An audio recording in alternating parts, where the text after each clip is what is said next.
El silencio que dejó Javier Ríos a su paso era una obra de ingeniería mucho más compleja que cualquiera de los autómatas que tanto fascinaban a Leonor.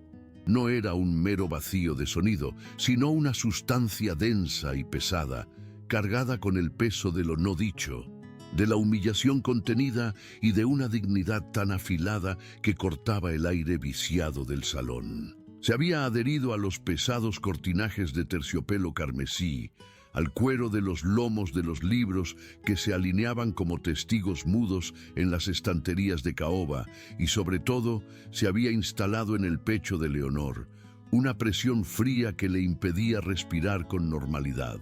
Don Alejandro Valcárcel, su prometido, permanecía a su lado, inmóvil, con una sonrisa apenas perceptible que no llegaba a sus ojos.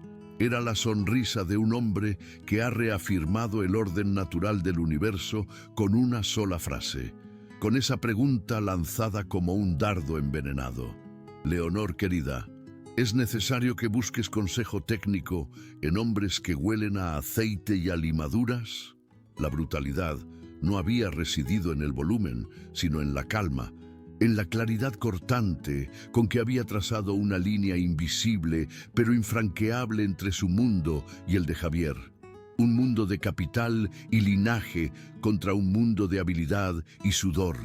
Y ahora, los invitados, que momentos antes habían fingido admirar el pájaro mecánico averiado sobre la mesa, desviaban la mirada con una estudiada indiferencia, susurrando entre ellos sobre el tiempo, sobre la próxima temporada en el Teatro Real, sobre cualquier cosa que no fuera el eco de aquella crueldad educada. Leonor sentía sus miradas como alfileres, cada una un pinchazo de complicidad en la ejecución social que acababa de presenciar. Estaba atrapada en el ámbar de la etiqueta, sus labios sellados por generaciones de mujeres de Alencastre a las que se les había enseñado que la compostura era el único escudo de una dama. No podía defenderle, no podía gritar, solo podía permanecer de pie, con la mano aún rozando la fría filigrana de latón del autómata, sintiendo cómo el calor de la vergüenza le subía por el cuello hasta las mejillas. La mirada final de Javier, antes de inclinarse con esa formalidad gélida y desaparecer por el umbral, no había sido de ira ni de súplica. Había sido una mirada de reconocimiento, una constatación silenciosa de la jaula dorada en la que ella vivía. Y ese entendimiento era infinitamente más doloroso que cualquier reproche. Don Alejandro se movió por fin, y el sutil sonido de su tacón sobre la alfombra persa pareció romper el hechizo. Le tomó el codo con una familiaridad que era a la vez un gesto de consuelo y una marca de posesión, una forma de reclamar su territorio después de haber expulsado al intruso. Un malentendido sin importancia, murmuró, su voz un bálsamo untuoso destinado a calmar una herida que él mismo había infligido. El hombre fue impertinente al prolongar su presencia. No tienes por qué afligirte. La facilidad con la que reescribía la realidad era asombrosa. Convertía su propia arrogancia en una falta de Javier, y la genuina curiosidad intelectual de Leonor en una indiscreción femenina que necesitaba ser perdonada. Mientras la guiaba de vuelta hacia el gran salón, alejándola de la biblioteca que hasta ese momento había sido su único refugio, Leonor se sintió como uno de los autómatas que tanto amaba, una figura de porcelana y engranajes, movida por una voluntad ajena. El murmullo de la recepción creció hasta convertirse en un oleaje de voces y risas, un muro de sonido deliberadamente erigido para sepultar el desagradable silencio de hacía un instante. Vio a su padre al otro lado de la sala, conversando con el conde de Teba. Sus miradas se cruzaron por una fracción de segundo, y en los ojos del marqués de Alencastre, Leonor vio un destello de pesar ahogado por un océano de pragmático alivio. El honor de la familia, ese espectro famélico que se alimentaba de sacrificios, estaba a salvo. El acuerdo con Valcárcel, La inyección de capital industrial en las venas vacías de su aristocracia de sangre no corría peligro. El precio, un artesano humillado y la mordaza invisible sobre la boca de su hija, era, a todas luces, aceptable. Valcárcel le acercó una copa de champán y sus dedos rozaron los de ella. El contacto fue frío, calculador. Se inclinó hacia su oído. Su aliento olía a vino y a victoria. «Olvídelo», Leonor susurró, sus palabras una sentencia envuelta en seda. Ciertas personas no comprenden su lugar y es nuestro deber recordárselo con amabilidad. If you are captivated by stories where love must survive class, silence and impossible choices, subscribe now to follow this journey to its quiet, unforgettable end. Esa noche, en la soledad helada de su dormitorio, la amabilidad de la que hablaba Valcárcel se sentía como el borde afilado de un cristal. El palacete de los Alencastre, habitualmente un mausoleo de silencios dignos, parecía ahora zumbar con los ecos de la humillación. Leonor se despojó del vestido de seda, una coraza opresiva de ballenas y encajes, y se quedó en su fino camisón de batista, sintiendo por primera vez en mucho tiempo el frío real de las baldosas de mármol bajo sus pies descalzos. Se acercó al tocador, pero no para mirarse en el espejo con marco de plata deslucida, sino para abrir un pequeño cajón secreto oculto en la marquetería. Dentro, sobre un lecho de terciopelo ajado, descansaba un relicario de plata. No contenía la falange de un santo, ni un mechón de cabello de un antepasado, como dictaba la tradición. Con dedos que temblaban ligeramente, lo abrió. El delicado clic del cierre fue el único sonido que desafió el silencio. En su interior, en lugar de una reliquia sagrada, brillaba una diminuta esquirla de nácar, tallada con la forma imposible de una pluma de pájaro. Era un resto, un descarte de la reparación del autómata cantor de su abuela, la misma pieza que había sido el centro de la conversación interrumpida. Javier se la había dado en su taller, no como un adorno, sino como una explicación, una muestra de cómo la luz podía quedar atrapada y reflejarse en un fragmento olvidado. Ahora, bajo la pálida luz de la luna que se filtraba por los postigos, el nácar irisado parecía contener toda la luz que se había extinguido en el mundo de Leonor. Sostenerlo era recordar un tipo diferente de riqueza, la riqueza del conocimiento, de la paciencia infinita de unas manos capaces de dar vida al metal inerte. Recordaba la forma en que Javier hablaba de los escapes y los barriletes, no como meras piezas, sino como los órganos vitales de una criatura precisa, un lenguaje que ella entendía con una claridad que jamás había encontrado en las conversaciones cifradas de los salones madrileños. Su mundo, el de Valcárcel, era un mundo de posesiones, de cosas compradas y exhibidas. El de Javier era un universo de creación, de belleza extraída del rigor y la materia bruta. Al cerrar el relicario, el suave clic del metal sonó en el silencio de la noche como el cerrojo de una puerta que, intuía con una certeza helada, jamás volvería a abrirse. La memoria, ingobernable, la transportó lejos de la opresiva penumbra de su alcoba, de vuelta a la luz y al sonido de un lugar que era la antítesis de su hogar, el taller de Javier Ríos en el corazón del barrio de las Letras. Recordaba haber llegado allí con su carabina, una tía solterona cuya expresión de perpetua desaprobación parecía grabada en su rostro. Pero incluso la presencia vigilante de su tía se había disuelto ante la abrumadora realidad del taller. No era un lugar sucio, como Valcárcel habría imaginado, sino un santuario de orden meticuloso dentro de un caos de propósito. El aire no apestaba a aceite rancio. Olía a la limpieza metálica del latón pulido, a la resina de la madera de pino y al leve y agudo aroma del aceite de relojero. Un perfume que Leonor encontraba extrañamente reconfortante. La luz del sol de la tarde entraba a raudales por un ventanal altísimo incendiando las partículas de polvo y las virutas de metal que flotaban en el aire, convirtiéndolas en una galaxia en miniatura. Y el sonido era una sinfonía.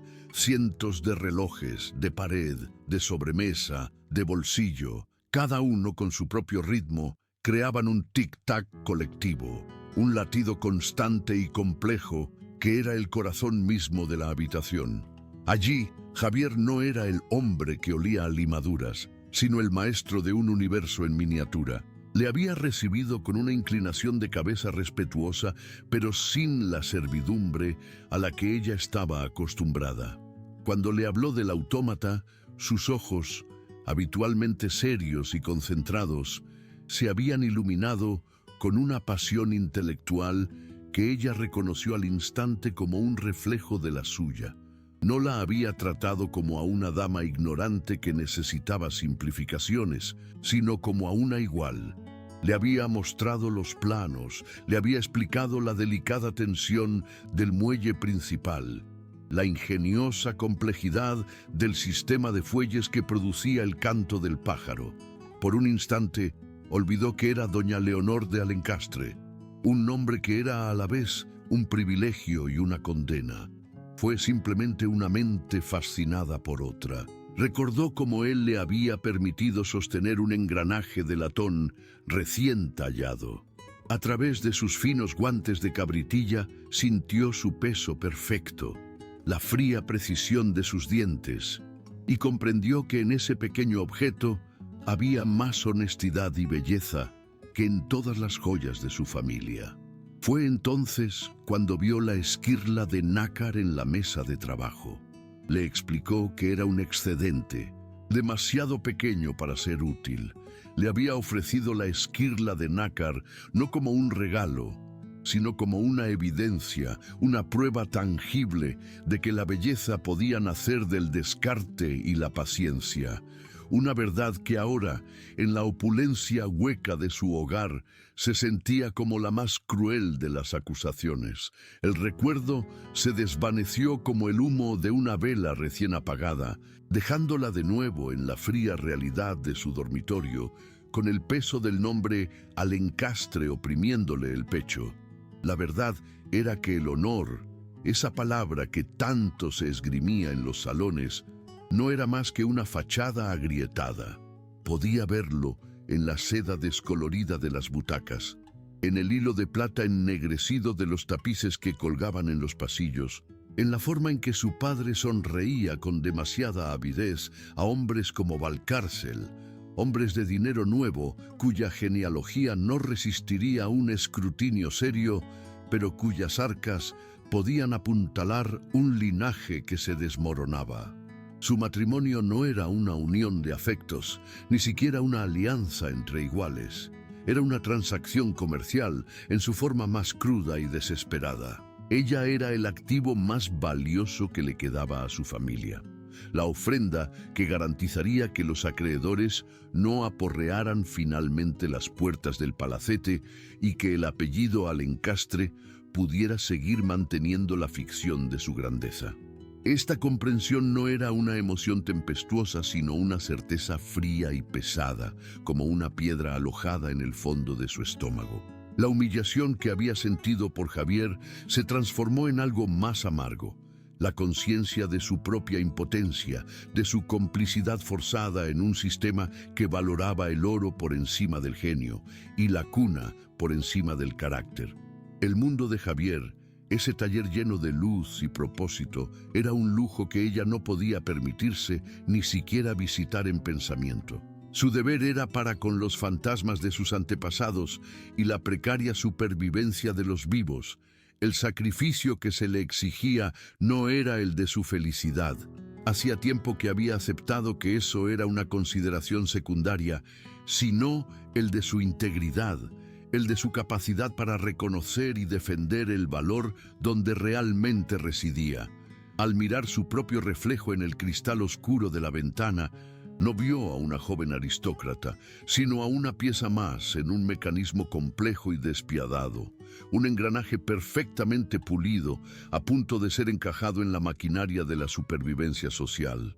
No había elección.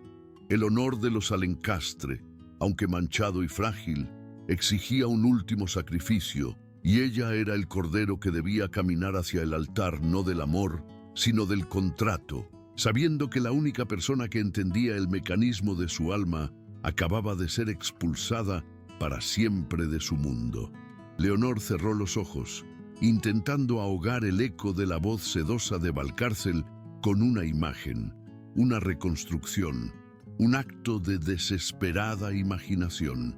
¿Quién era Javier Ríos antes de ser el hombre de las limaduras y el aceite? Su mente se negó a aceptar que hubiera brotado de la nada, un genio anónimo aparecido en la puerta de servicio. Debía tener un pasado, una historia forjada en un material muy distinto al de la suya. En lugar del olor a cera de abeja y a libros encuadernados en piel que había impregnado su propia infancia, imaginó el aroma acre y mineral del carbón, el olor a humedad de los patios interiores de Lavapiés, donde el sol era un visitante escaso y tímido. Se lo imaginó de niño, no con las manos limpias y suaves de los retratos de sus antepasados, sino con unas manos pequeñas y ágiles, ya manchadas por la curiosidad, explorando los misterios de una cerradura rota o el interior de un juguete de hojalata desechado. Esas manos no habrían conocido la caricia ociosa de las teclas de un piano, sino la disciplina áspera de la madera, el frío mordisco del metal en invierno. Lo vio como un aprendiz, un muchacho silencioso en la penumbra de un taller ajeno, barriendo virutas del suelo mientras sus ojos, hambrientos, devoraban cada movimiento del maestro. Cada giro de un destornillador, cada golpe preciso de un martillo diminuto, cada gota de aceite aplicada con la punta de un alfiler. Su educación no habría tenido lugar en aulas con globos terráqueos y mapas de imperios lejanos, sino en el lenguaje universal de los engranajes, los muelles y los contrapesos. Habría aprendido la paciencia en la lentitud de un torno, la precisión en el pulido de un pivote hasta que brillara como una estrella diminuta, y la humildad en los innumerables fracasos que preceden a la maestría. Era una nobleza diferente, una aristocracia del saber hacer, ganada hora a hora, día a día, en un silencio solo roto por el tic-tac de los mecanismos que aprendía a dominar. Valcárcel, con su sola frase, no solo había insultado a un hombre, había profanado un santuario, había escupido sobre un altar de disciplina y sacrificio que él, con su fortuna heredada, jamás podría concebir. El insulto no residía en la mención del aceite, sino en la ceguera deliberada ante el honor que impregnaba ese olor.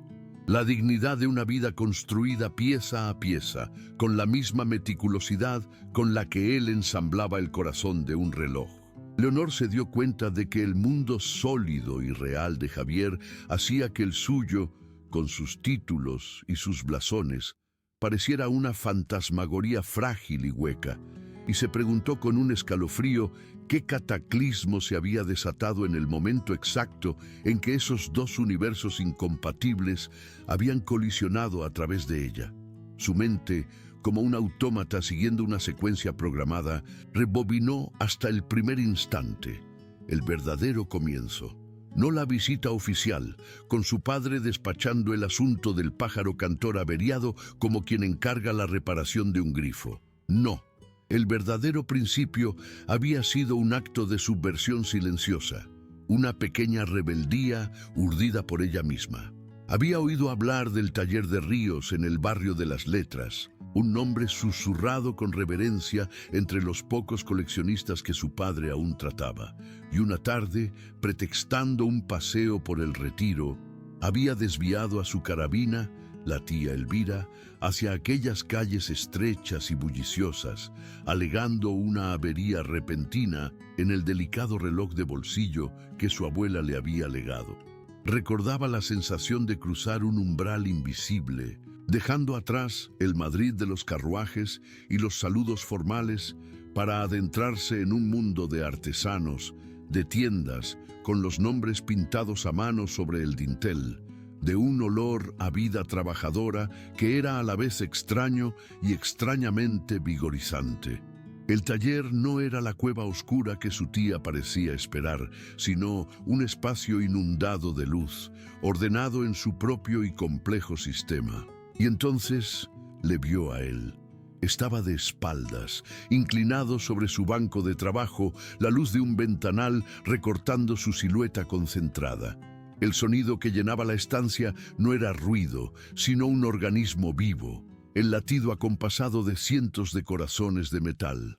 Cuando se volvió, alertado por el carraspeo de desaprobación de su tía, no hubo en su rostro ni la sorpresa servil, ni la familiaridad impertinente que solía encontrar en los comerciantes.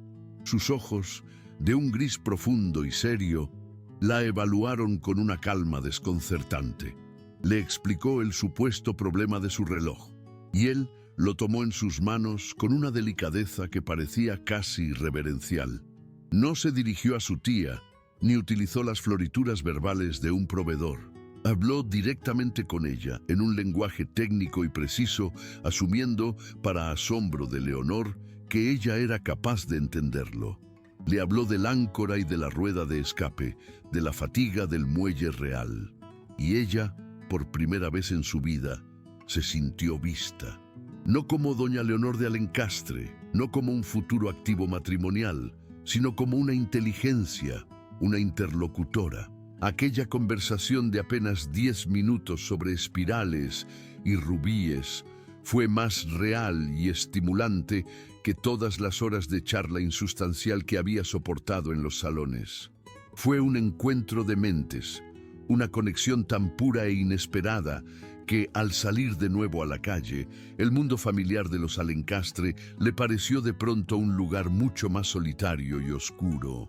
Y supo que aquel breve instante de reconocimiento intelectual era un peligro del que ya no podría ni querría escapar. Aquel primer encuentro se convirtió en una sed que solo podía saciarse con nuevas visitas, siempre bajo pretextos cada vez más elaborados. El autómata de la abuela, un reloj de sobremesa del abuelo, cualquier excusa era válida para regresar a aquel santuario de luz y sonido. Fue durante una de esas tardes, mientras él le mostraba el intrincado mecanismo de fuelles y silbatos que imitaba el trino de un canario, cuando ocurrió. Frustrado por una pieza que se resistía a encajar, Javier murmuró para sí con una sonrisa seca, terca como una mula con título nobiliario. La frase, dicha sin malicia, un simple desahogo de artesano, quedó suspendida en el aire cargado de polvo de oro. Leonor no pudo evitarlo. Una carcajada clara y genuina brotó de su garganta, un sonido que rara vez se permitía en público. Para su sorpresa, él no se escandalizó. Al contrario, una sonrisa franca iluminó su rostro habitualmente serio y se rió con ella. Por un instante, solo un instante que pareció dilatarse hasta contener una vida entera, no eran la hija de un marqués y un relojero. Eran dos personas compartiendo una broma, unidas por la comprensión mutua de la absurda obstinación de un objeto inanimado. El sonido de su risa conjunta llenó el taller, mezclándose con el tic-tac de los relojes en una melodía anárquica y feliz. Y entonces, como el golpe seco de un martillo, la tía Elvira carraspeó desde su rincón. Fue un sonido discreto, pero cargado con todo el peso del orden social, un recordatorio brutal de las fronteras que acababan de pisotear con aquella alegría compartida. La risa murió en el acto, ahogada en sus gargantas. El silencio que cayó después fue 1000 veces más pesado y elocuente que el de la biblioteca tras la humillación de Valcárcel. Se miraron y en los ojos de Javier, Leonor vio el reflejo de su propio sobresalto, seguido de una tristeza profunda, un reconocimiento instantáneo de que aquel momento de igualdad espontánea había sido una transgresión imperdonable. Habían probado una libertad que su mundo no permitía, Y el sabor de esa libertad era tan dulce como amargo el conocimiento de que jamás podrían volver a paladearla. Se preguntó si el recuerdo de aquella risa prohibida sería un consuelo o una tortura para el resto de sus días. Los intercambios entre ellos se volvieron entonces más cautelosos. Un lenguaje cifrado de gestos y objetos que decían todo lo que sus labios no podían pronunciar. La riqueza de su comunicación no residía en lo que se daba, sino en lo que se compartía. Recordaba vívidamente el día en que él le mostró un ajado volumen encuadernado en pergamino, los diseños originales de un maestro relojero francés del siglo anterior. El libro era sin duda uno de sus tesoros más preciados. Las páginas, amarillentas y frágiles, olían a tiempo y a conocimiento. Con un cuidado infinito, lo abrió sobre el banco de trabajo y la invitó, con un simple gesto de la cabeza, a que se acercara. No se lo ofreció para que lo hojeara sin más. Guió su mano enguantada sobre los dibujos, explicando la genialidad de un escape de áncora, la elegancia de una ecuación de tiempo grabada en un cuadrante. Permitirle tocar aquel libro era un acto de confianza inmenso, una invitación a su mundo más íntimo, un gesto que valía más que todos los diamantes que Valcárcel pudiera amontonar a sus pies. Mientras su dedo trazaba las líneas de tinta desvaída, sintió la intensidad de la mirada de Javier sobre ella. No era la mirada de un hombre admirando a una mujer, o al menos no solo eso. Era la mirada de un creador reconociendo en otro la misma chispa de fascinación, el mismo respeto por el ingenio y la belleza funcional. En ese momento, la barrera de clase se disolvió, no en una risa compartida, sino en un silencio reverencial. Contrastó ese recuerdo con la tarde en que Valcárcel le había regalado una pulsera de esmeraldas. Se la había abrochado en la muñeca con un aire de triunfo, como un tratante de ganado marcando a su mejor res. La pulsera era pesada y fría, una declaración pública de su valor de mercado. El libro de Javier, en cambio, no era una posesión, sino un pasaje, una llave a un universo de ideas. Al final de la tarde, cuando él cerró el libro con la misma suavidad con que lo había abierto, Leonor sintió una punzada de pérdida tan aguda que casi le faltó el aire. Se dio cuenta, con una claridad que la aterrorizó, de que el respeto intelectual que sentía por él se había transformado en algo más profundo, un afecto silencioso y tenaz que crecía en la oscuridad como una planta prohibida y que amenazaba con resquebrajar los cimientos mismos de su existencia. En la quietud de su alcoba, Leonor se obligó a analizar la arquitectura de la vida de Javier, a comprender la estructura que le daba esa solidez que a ella le faltaba. Su existencia era una construcción lógica y honesta, levantada ladrillo a ladrillo sobre el cimiento de su propio esfuerzo. Cada habilidad que poseía había sido adquirida, no heredada. Cada pieza de su reputación había sido ganada, no concedida por derecho de nacimiento. El nombre Ríos no abría puertas por sí mismo. Era el trabajo asociado a ese nombre lo que le confería valor. Era un hombre autónomo, dueño de su tiempo, de su taller, de su destino. Su mundo, aunque modesto en escala, era un reino del que él era el soberano absoluto, un reino gobernado por las leyes inmutables de la física y la mecánica, no por los caprichos de la opinión social. Ella, en cambio, era prisionera de un legado que no había elegido. El nombre Alencastre era a la vez un privilegio y una jaula, un conjunto de deudas, expectativas y deberes fantasmales que dictaban cada uno de sus movimientos.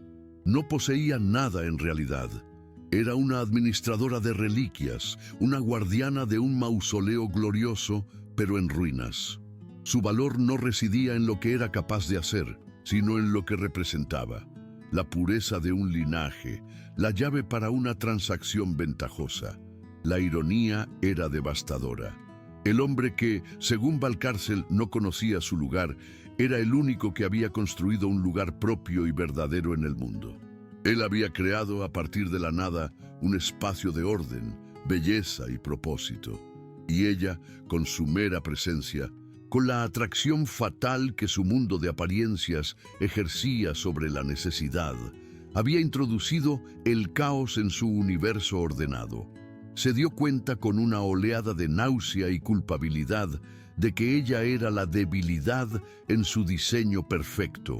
Su conexión, ese vínculo silencioso que para ella era el único anclaje a la verdad, para él se había convertido en el punto vulnerable, la grieta por la que el desprecio y la injusticia del mundo exterior habían conseguido finalmente infiltrarse y profanar su santuario.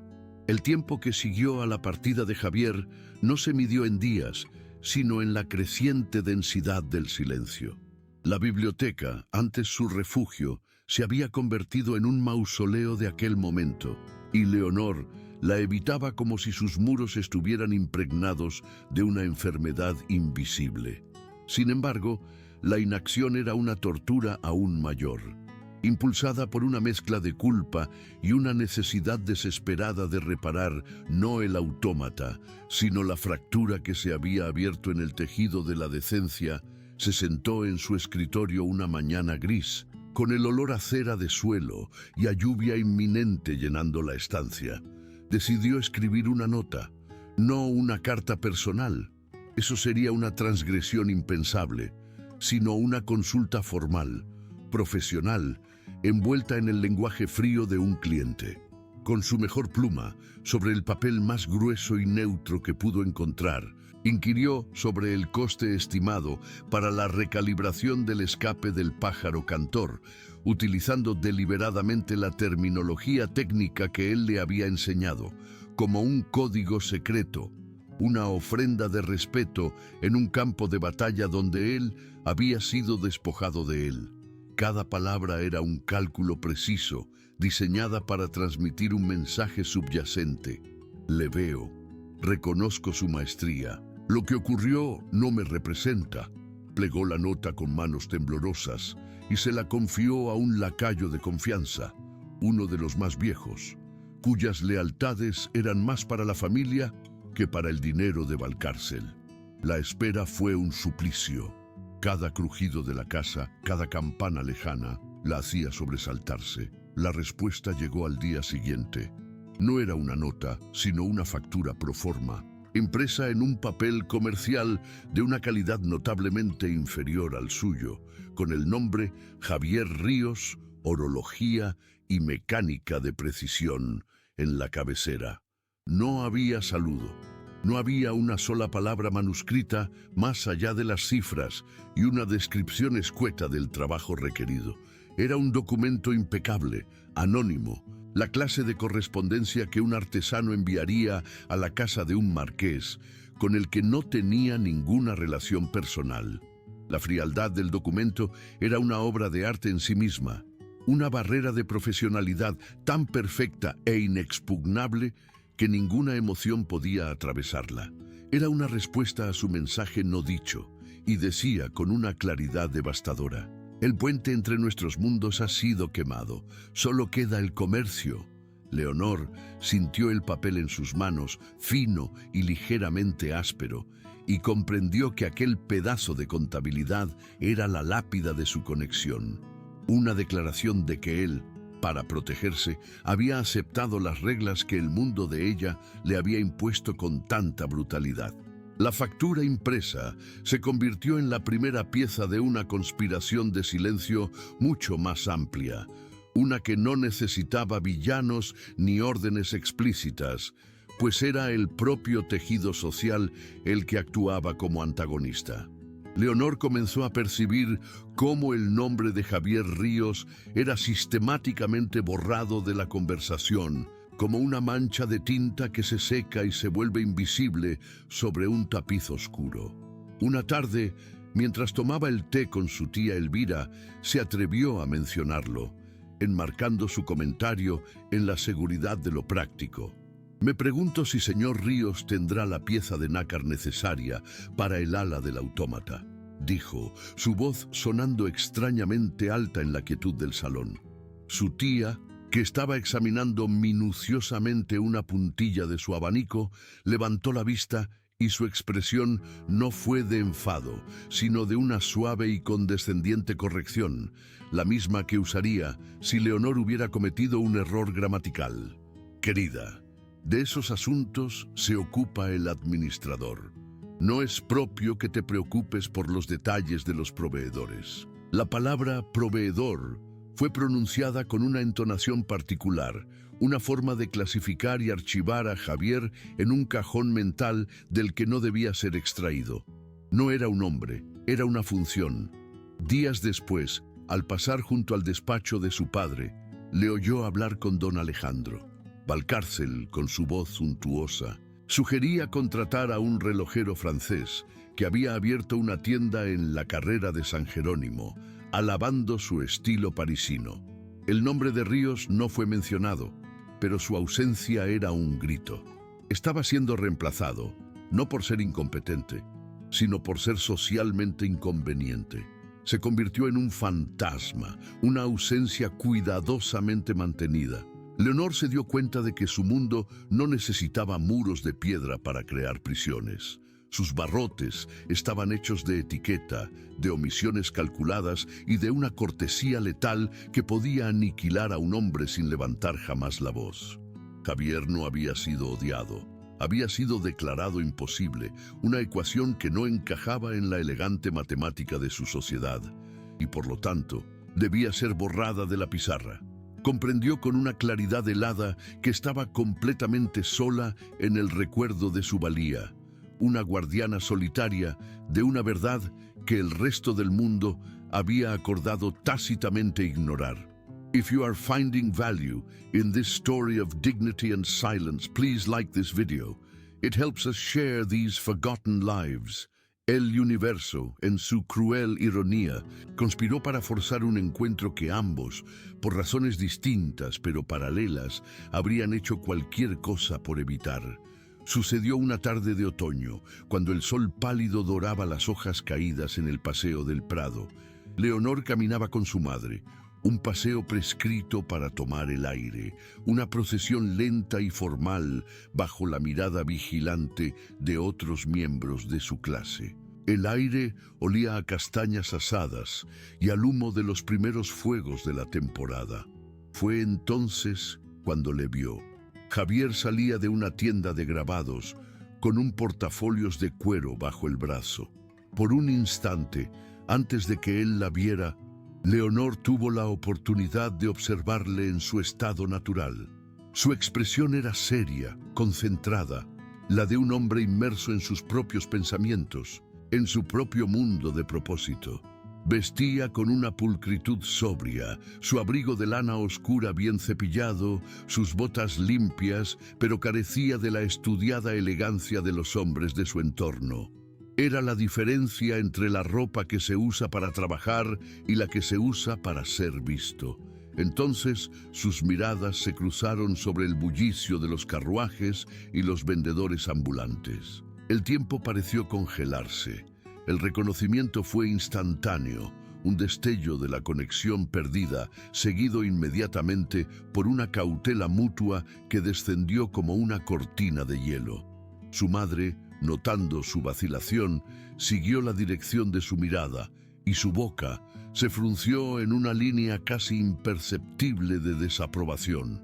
Javier, dándose cuenta de la situación, se detuvo a una distancia respetuosa. Se quitó el sombrero, un gesto formal y antiguo, e inclinó la cabeza. «Doña Leonor, señora marquesa», dijo.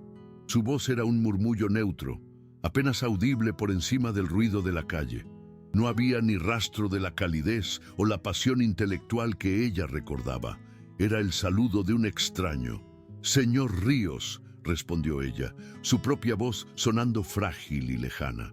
La marquesa se limitó a inclinar la cabeza con la más leve de las condescendencias antes de tomar el brazo de Leonor y tirar suavemente de ella para continuar su camino. El encuentro duró menos de 10 segundos. Pero en ese breve lapso se representó todo el drama de su separación. Se habían tratado con la perfecta y dolorosa cortesía reservada a los desconocidos, y Leonor sintió cada sílaba formal como un golpe físico, la prueba irrefutable de que el hombre con el que había compartido risas y secretos ya no existía, reemplazado por este espectro educado que ahora la miraba alejarse con una expresión impenetrable. Don Alejandro Valcárcel, con una intuición para la guerra psicológica que superaba con creces cualquier sensibilidad emocional, pareció percibir la persistencia del fantasma de Javier en la mente de Leonor.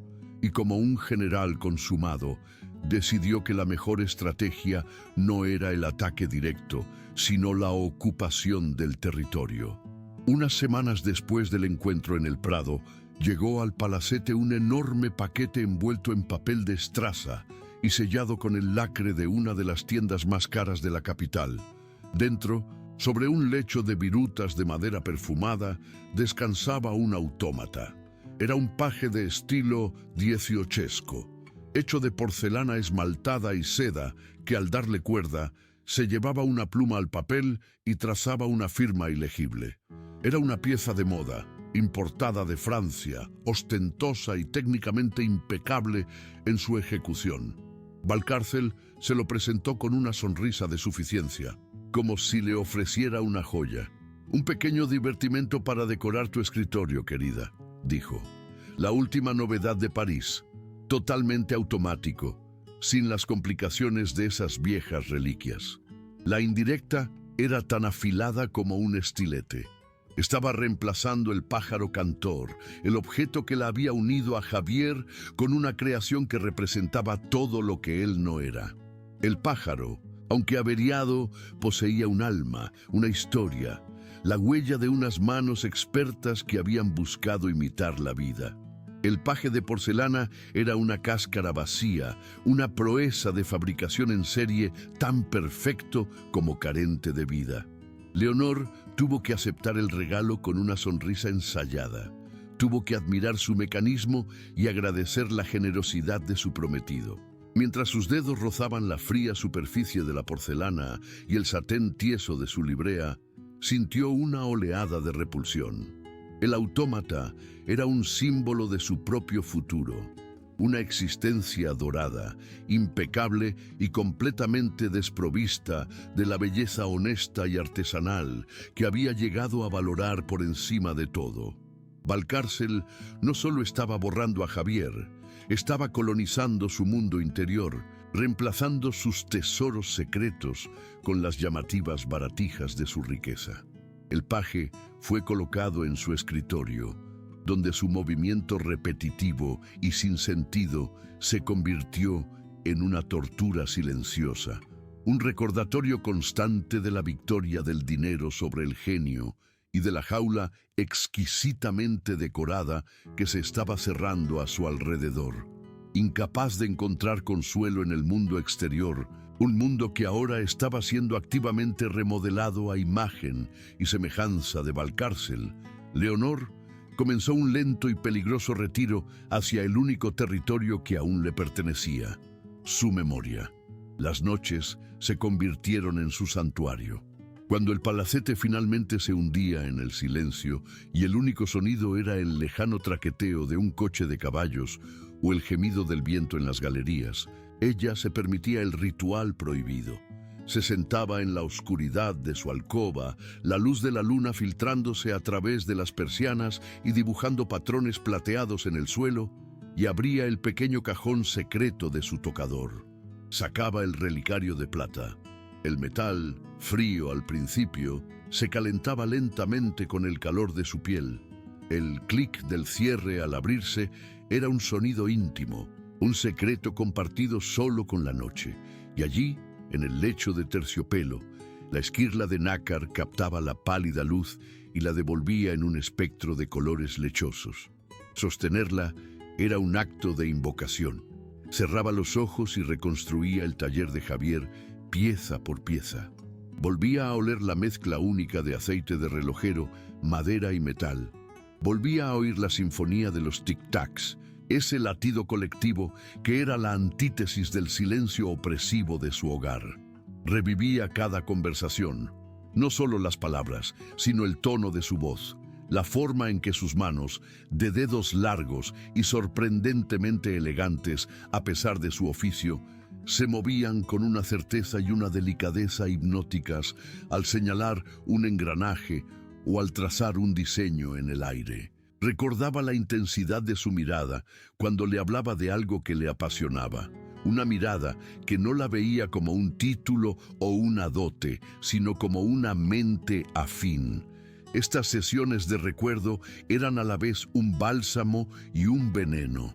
Le proporcionaban el único sustento emocional en un desierto de formalidades, pero también agudizaban el dolor de su pérdida. Cada detalle recordado era una nueva espina. Se aferraba a esos momentos como un náufrago a un trozo de madera, sabiendo que el mar que la rodeaba era vasto e implacable.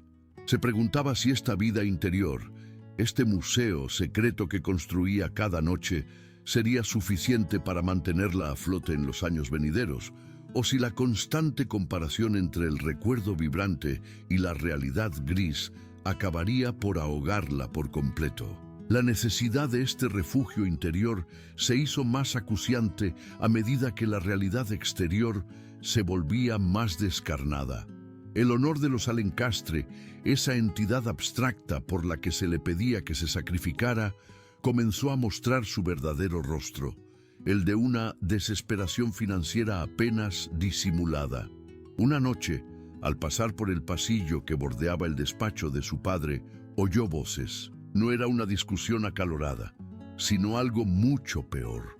Una conversación cansada, teñida de derrota. Su padre y su madre hablaban en susurros, pero el silencio de la casa amplificaba cada palabra. Oyó fragmentos que se clavaron en su conciencia como trozos de hielo.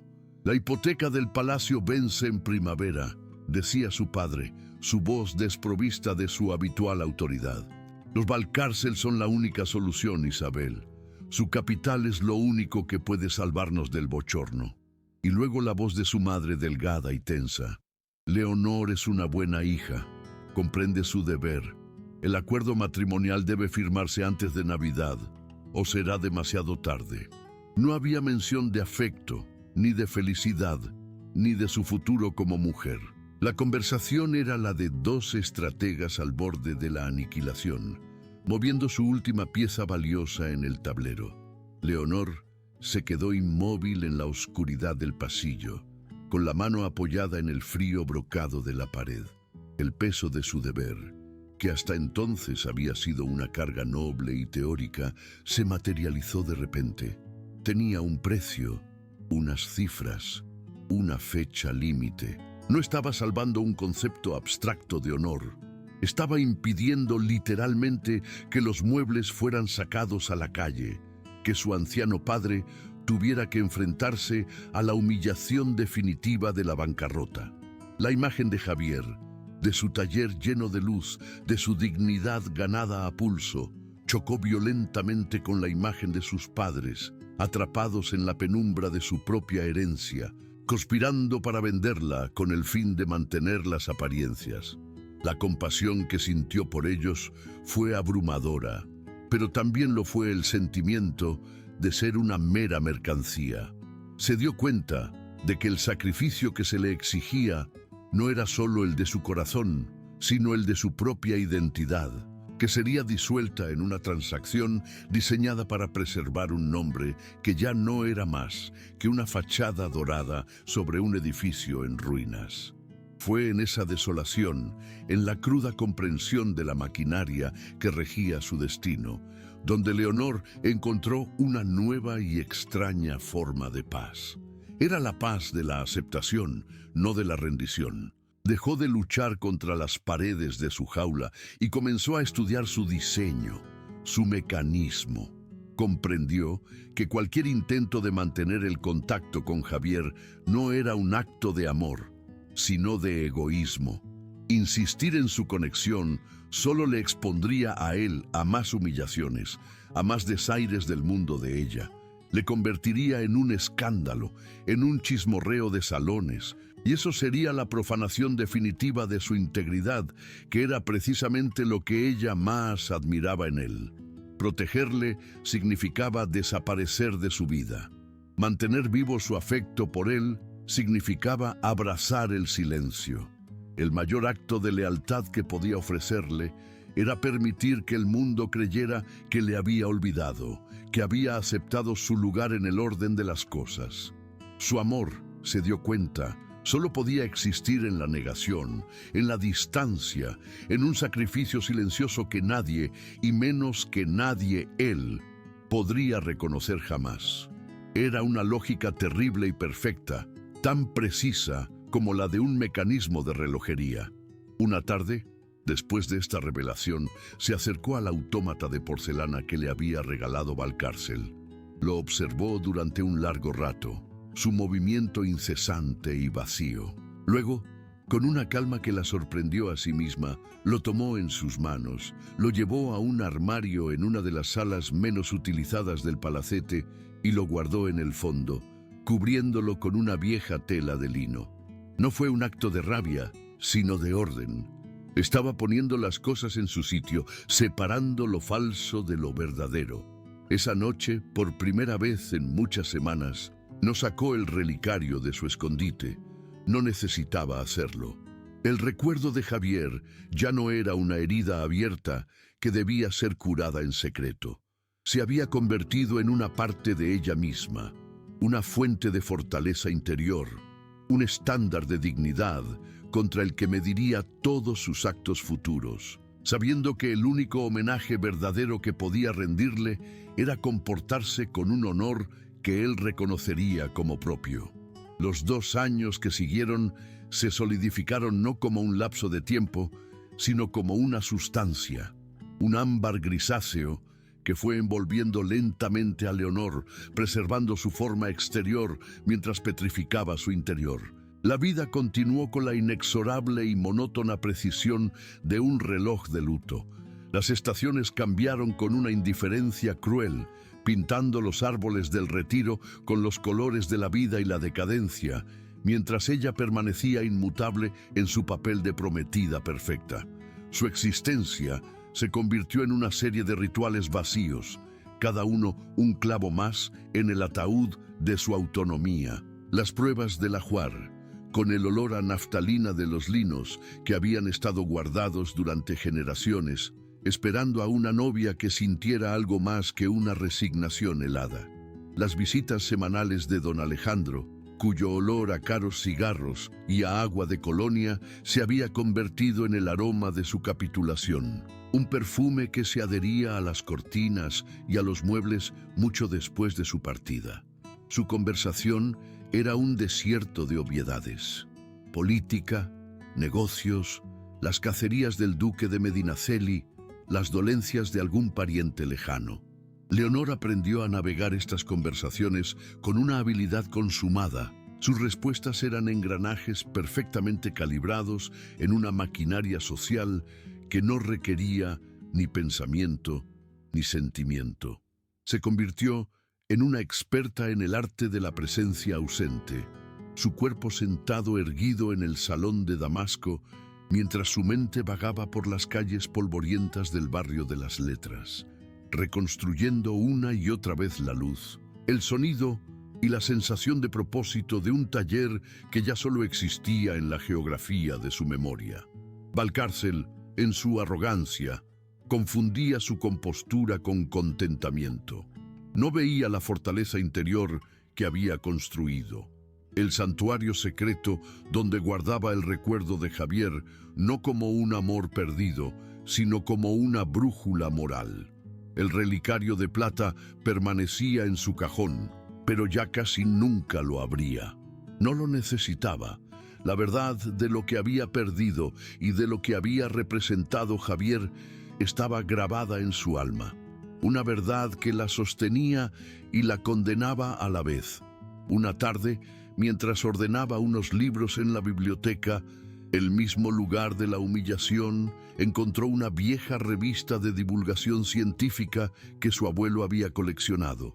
Al hojearla, sus dedos se detuvieron en un artículo sobre los avances en la cronometría de precisión en Ginebra y París, y sintió una punzada tan aguda y familiar que casi le robó el aliento. La nostalgia no por un hombre, sino por un mundo de ideas y de belleza funcional que le había sido vedado para siempre. Fue un martes de noviembre, un día de cielos bajos y plomizos que prometían una lluvia fría, cuando el mundo exterior irrumpió en su fortaleza interior con la fuerza de un ariete. Estaba en el salón, cumpliendo con el ritual de leerle el periódico a su padre, cuya vista se había debilitado considerablemente. Su voz era un murmullo monótono, recorriendo las noticias de la corte, los debates en las cortes, una nota sobre la próxima temporada de ópera.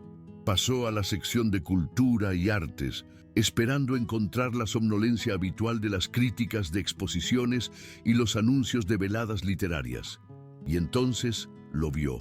Un nombre, impreso en la tinta negra y ligeramente borrosa del periódico: Javier Ríos. El aire se solidificó en sus pulmones.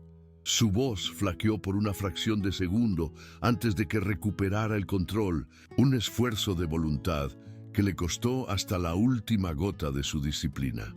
El artículo anunciaba la inminente inauguración de la Exposición Nacional de Bellas Artes en el Palacio de Velázquez y destacaba, entre los pintores y escultores consagrados, una pieza singular en la sección de artes decorativas, un reloj astronómico de complejidad sin precedentes, obra del maestro relojero y mecánico de precisión Javier Ríos, recientemente regresado a España tras una aclamada estancia de 2 años en Suiza, donde sus trabajos habían ganado el Gran Premio de la Sociedad de las Artes de Ginebra.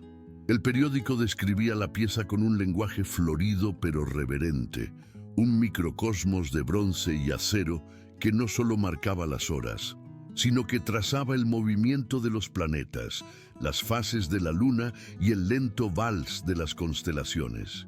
Leonor sintió que el periódico temblaba en sus manos. No había huido por vergüenza. No se había desvanecido en la oscuridad de los talleres de Madrid.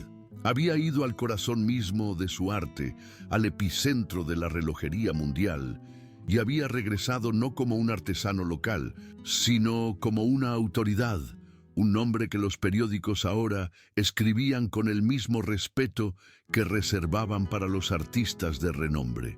Su éxito no era una riqueza de dinero nuevo como la de Valcárcel, era una fortuna de conocimiento y reconocimiento, una nobleza del mérito que eclipsaba cualquier título heredado.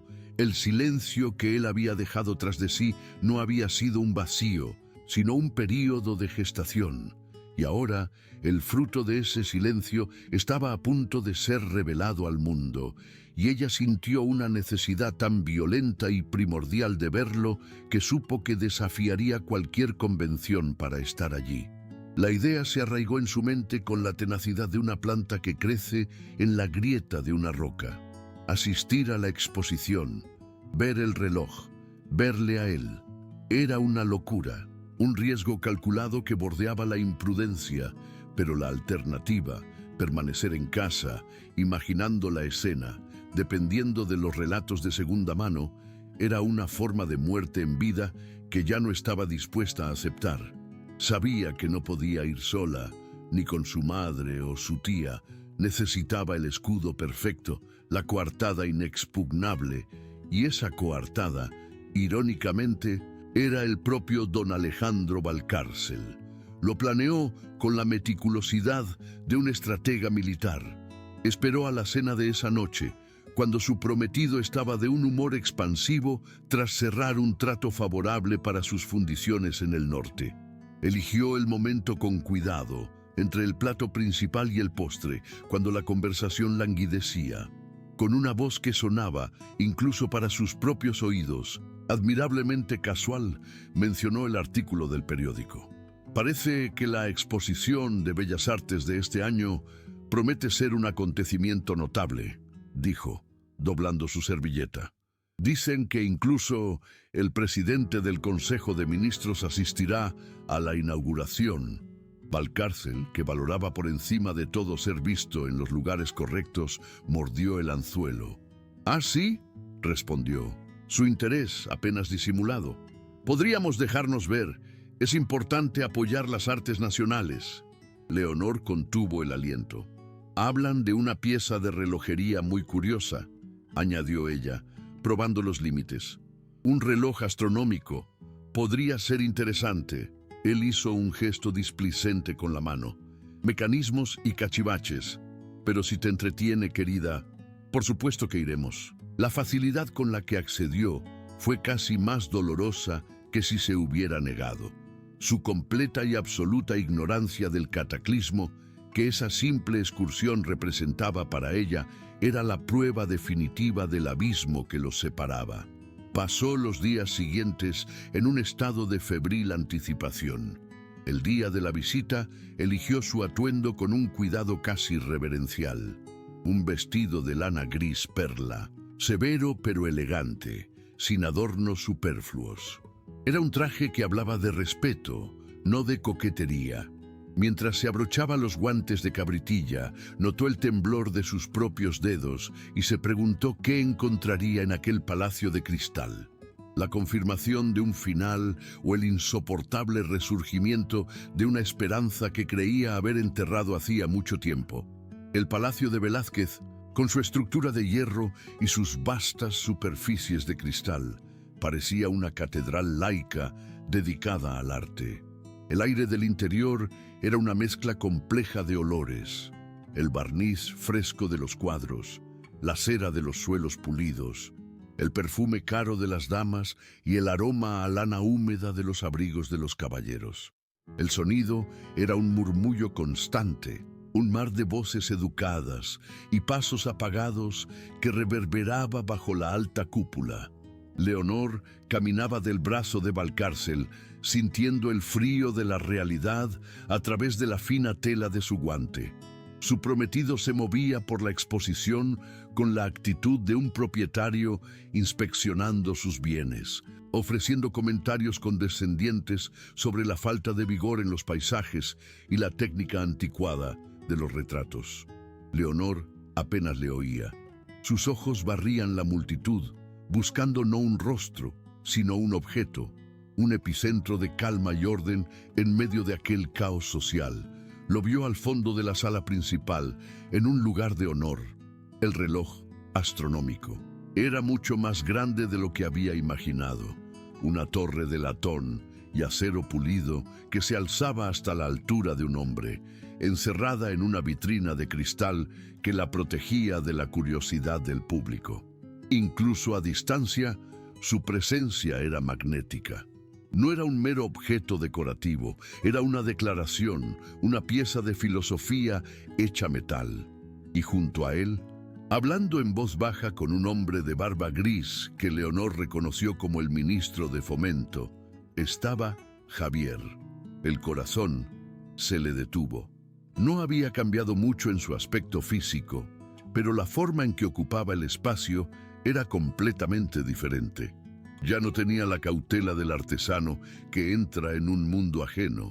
Poseía una quietud, una autoridad serena que hacía que los hombres importantes se inclinaran para escucharle.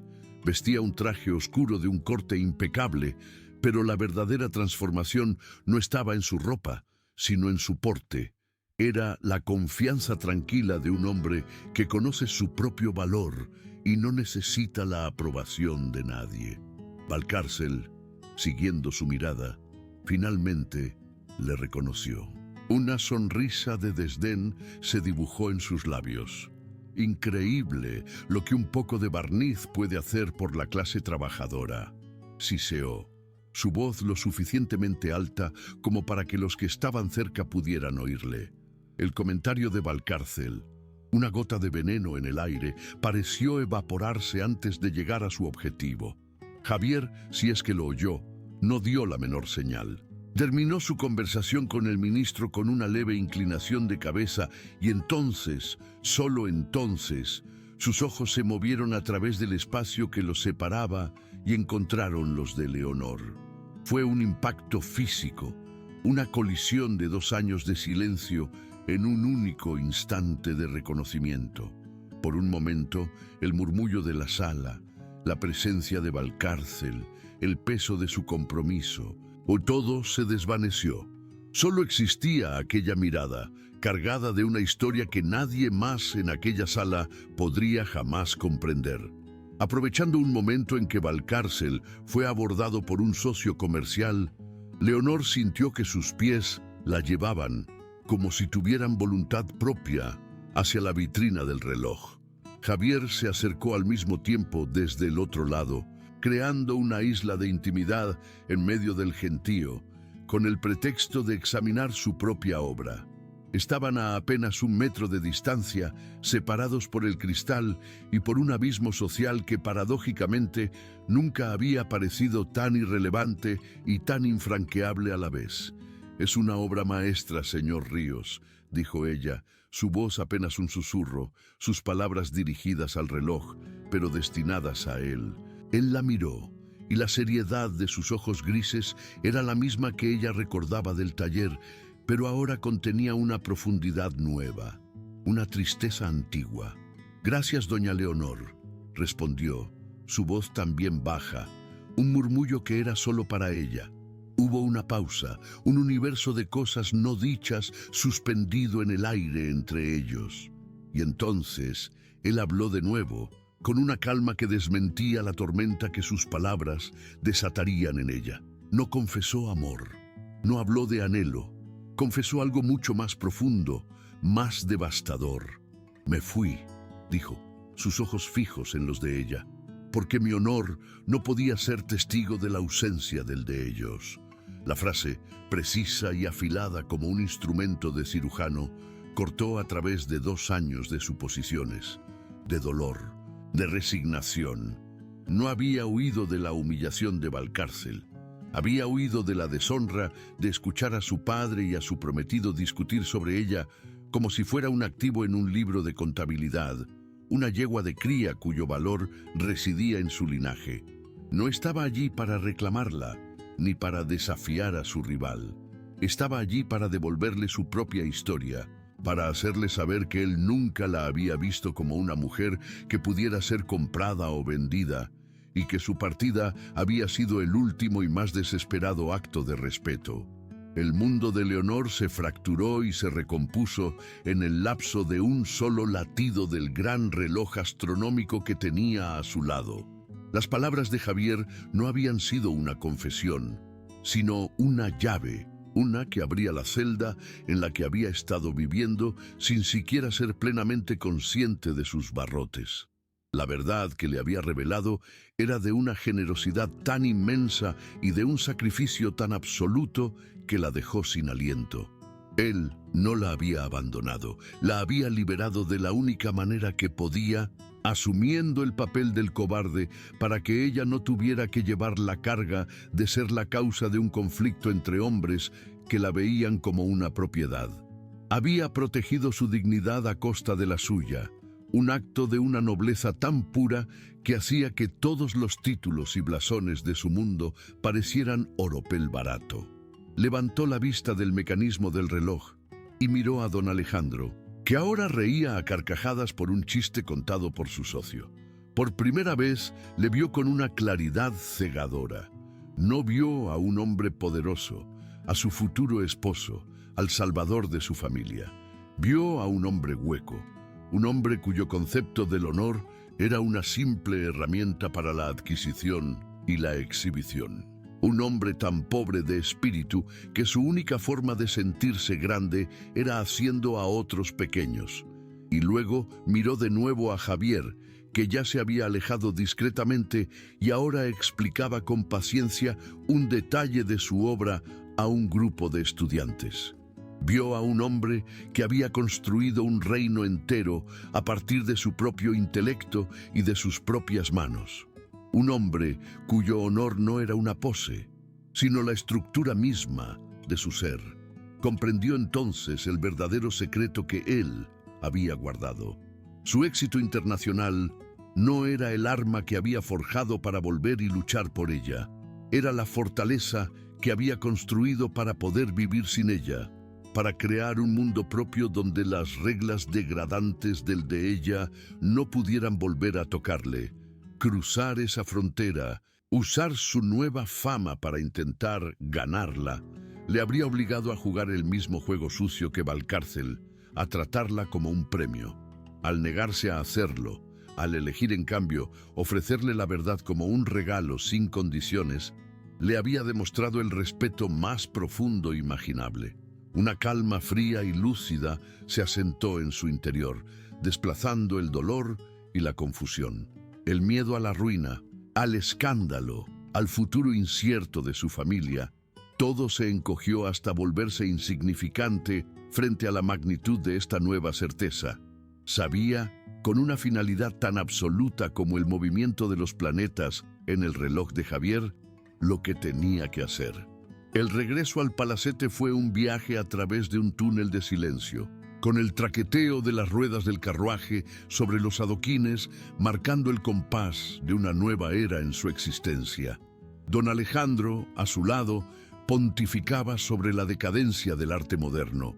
Su voz un zumbido monótono e irrelevante que Leonor ya no se molestaba en procesar. Cada palabra que pronunciaba era ahora una confirmación, una prueba más en el juicio silencioso que se estaba celebrando en el tribunal de su conciencia. La verdad que Javier le había entregado no era una carga, sino un lastre que al ser arrojado por la borda permitía que su espíritu, por tanto tiempo sumergido, ascendiera por fin hacia la luz. Al entrar en el vestíbulo, el aire frío y estancado del palacete, que siempre le había parecido opresivo, ahora se sentía como un espacio neutro, un escenario vacío en el que estaba a punto de representarse el último acto de su antigua vida. Despidió a Valcárcel con una inclinación de cabeza y una excusa de jaqueca. Su cortesía era ahora un arma, una armadura de hielo que él no supo cómo penetrar. Subió las escaleras de mármol, sus pasos resonando con una firmeza que no había sentido en años. No se retiró a su alcoba, sino que se dirigió a la biblioteca, el lugar de la humillación original, y lo hizo deliberadamente. Era un acto de reclamación, de purificación. Se sentó en el escritorio de su padre, la madera de caoba fría y sólida bajo sus manos enguantadas. El olor a cuero viejo y a papel le pareció el aroma de la herencia, no de la riqueza, sino de la responsabilidad.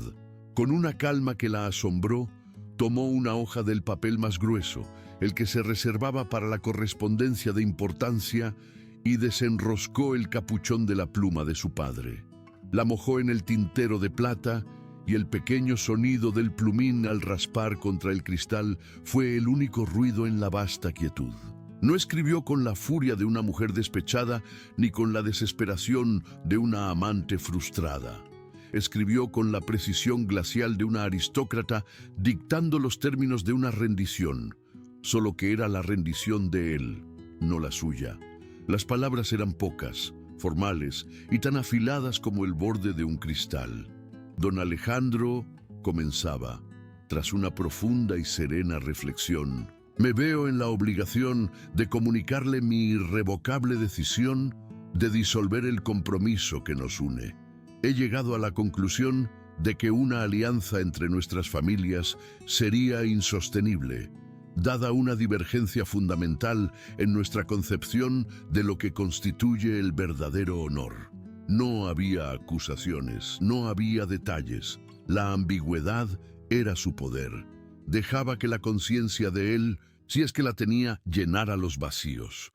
Dobló la carta, el pliegue perfecto y nítido, la metió en un sobre y la selló con el lacre de los Alencastre, el blasón familiar presionado sobre la cera caliente, no como un símbolo de poder, sino como la firma de un acto de soberanía personal.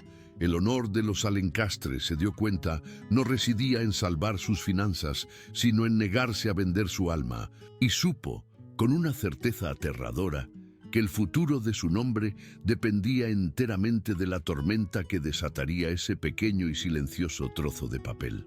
El acto de entregar la carta fue tan silencioso y formal como su redacción. No buscó a su padre para un enfrentamiento dramático. Simplemente dejó el sobre sellado sobre la bandeja de plata en el vestíbulo, donde se colocaba la correspondencia saliente, sabiendo que el mayordomo se encargaría de su envío con la primera luz del día. Luego se retiró a sus aposentos y esperó. La espera no fue ansiosa, sino extrañamente pacífica. Era la calma del ojo de un huracán, la quietud que precede a la destrucción necesaria. La reacción de su padre, cuando finalmente llegó horas después, no fue la tormenta que había previsto. El marqués de Alencastre entró en su habitación sin llamar, un acto que rompía con toda una vida de etiqueta, y encontró a Leonor sentada junto a la ventana, mirando la lluvia que había comenzado a caer sobre los tejados de Madrid. Sostenía la carta de ella, ahora abierta, en una mano que temblaba ligeramente. Su rostro no mostraba ira, sino una inmensa y antigua fatiga, la de un hombre que ha luchado una guerra perdida durante demasiado tiempo. ¿Sabes lo que has hecho?, preguntó. Su voz era un susurro ronco. Leonor se volvió para mirarle, y en sus ojos no había desafío, sino una compasión tranquila. «He hecho lo que el honor exigía», respondió ella, usando la misma palabra que había esgrimido en su carta, devolviéndole el concepto que su familia había estado a punto de profanar. Su padre la miró durante un largo rato, y en el silencio ella vio cómo la máscara de la autoridad aristocrática se desmoronaba, revelando al hombre vulnerable que había debajo. Vio el miedo a la ruina, a la vergüenza, a la vejez en la pobreza. Pero también vio algo más, un destello de un respeto olvidado, el reconocimiento de que su hija, la pieza que había estado dispuesto a sacrificar, poseía una fortaleza de carácter que él mismo había perdido hacía mucho tiempo. Se desplomó en una silla, el papel cayendo de sus dedos al suelo. «Tu madre», comenzó, pero no pudo terminar la frase. El futuro era un abismo, y ambos lo sabían. Pero en ese momento de ruina compartida, Leonor sintió una conexión con su padre que no había sentido desde la infancia. Ya no era un activo, sino su hija. Había comprado su libertad a un precio terrible, un precio que toda su familia tendría que pagar, y mientras la lluvia golpeaba el cristal, se preguntó si el silencio que seguiría a la tormenta sería el de la paz o simplemente el de la desolación. Los meses que siguieron no trajeron la catástrofe pública que muchos habrían esperado, sino una lenta y digna contracción. El mundo de los Alencastre no se derrumbó, simplemente se encogió. Se vendieron fincas lejanas, se despidió a parte del servicio, y el gran palacete del barrio de Salamanca fue silenciosamente puesto a la venta. La familia se retiró a una residencia más modesta y antigua, cerca de la Plaza Mayor, un lugar cargado de historia, pero desprovisto de ostentación. La sociedad madrileña susurró, por supuesto, pero la razón esgrimida por Leonor para romper el compromiso, una falta de honor por parte de Valcárcel, era una acusación tan aristocrática y tan irrefutable que silenció cualquier intento de culparla. Se había envuelto en el manto de su linaje para ejecutar un acto de rebelión radical. En esta nueva vida, más tranquila y austera, Leonor encontró una libertad que nunca había conocido. Ya no era un objeto en exhibición. Leía, caminaba por la ciudad sin la constante vigilancia de antes y encontraba una extraña satisfacción en la simplicidad de su rutina. Una tarde de principios de primavera, mientras cruzaba la Plaza de Oriente, el sol pálido bañando la fachada del Palacio Real, le vio. Javier estaba de pie junto a la estatua ecuestre de Felipe IV, conversando con otro caballero. Estaba demasiado lejos para oír su voz, pero Leonor reconoció su porte, esa tranquila autoridad que ahora parecía su estado natural. Sus miradas se encontraron a través de la vasta extensión de la plaza. No hubo sonrisas, ni saludos, ni ningún gesto que pudiera ser interpretado por un observador casual. Fue algo mucho más profundo, una comunicación silenciosa, un reconocimiento mutuo del precio que ambos habían pagado y de la integridad que ambos habían conservado. En su mirada, ella vio un respeto tan profundo y doloroso que le llenó los ojos de lágrimas. Él le dio, con ese único vistazo, todo el amor que nunca podrían compartir. Luego, con una levísima inclinación de cabeza que solo ella pudo entender, se dio la vuelta y se alejó, desapareciendo entre la multitud. Leonor se quedó inmóvil, sintiendo el calor del sol en su rostro, y comprendió la verdad final. Su amor no había sido una victoria sobre la sociedad, sino una fortaleza inexpugnable dentro de ella. Habían elegido la dignidad por encima del deseo, sacrificando un futuro juntos para preservar aquello que el mundo había intentado arrebatarles. La verdadera riqueza, se dio cuenta, no era lo que se poseía, compraba o reclamaba, sino la belleza que uno tenía la fuerza de no profanar, y en esa paz silenciosa y agridulce finalmente fue libre.